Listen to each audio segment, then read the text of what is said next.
আসসালামু আলাইকুম দর্শক,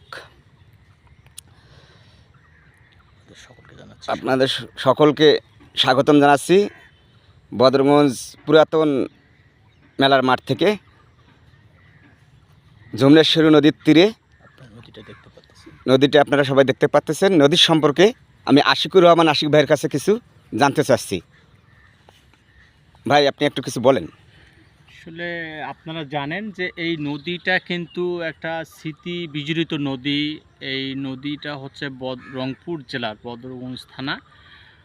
পাশেই দেখতে পাচ্ছেন একটা জায়গা দেখা যাচ্ছে, এই ফাঁকা জায়গাটা। এই জায়গায় কিন্তু প্রতি বছর পৌষ মাসে মেলা হয় এবং মেলার পাশে এই নদীটা। এই নদী কিন্তু অনেক দিনের একটা পুরাতন নদী। এই নদীতে অনেক বড় বড় মাছ পাওয়া যায় এবং এই নদীতে আমরা দেখছি আশেপাশে অনেক ছেলে মেয়ে আছে, তারা এসে গোসল করে। আর নদীটা কিন্তু এখন অনেক পানি, আপনারা দেখতে পাচ্ছেন দর্শক, প্রচুর পরিমাণ পানি রয়েছে এখানে। আসলে আমরা পানি দেখার জন্য এসেছি। নদীটা কিন্তু অত্যন্ত চমৎকার একটা নদী, আমি বলবো। এটাকে বদরগঞ্জ বাঁধের পাড় বলে। তো আপনাদের এই নদীটার সম্বন্ধে পরিচয় করে দিচ্ছি। আর এই নদীর সম্বন্ধে তো এতটা আমার আসলে জানা নেই, যারা পুরাতন ব্যক্তি তারা হয়তো জানেন। তবে আমি এতটুকু বলবো যে আমাদের বদরগঞ্জ পুরাতন মেলার মাঠের পাশে যে নদীটা আছে, এটা অবশ্যই একটা ভালো নদী, আমি বলবো। ধন্যবাদ। ঠিক আছে, আমি আশিকুর রহমান ভাইয়ের কাছে অনেক মূল্যবান কথা শুনলাম। ধন্যবাদ সবাইকে।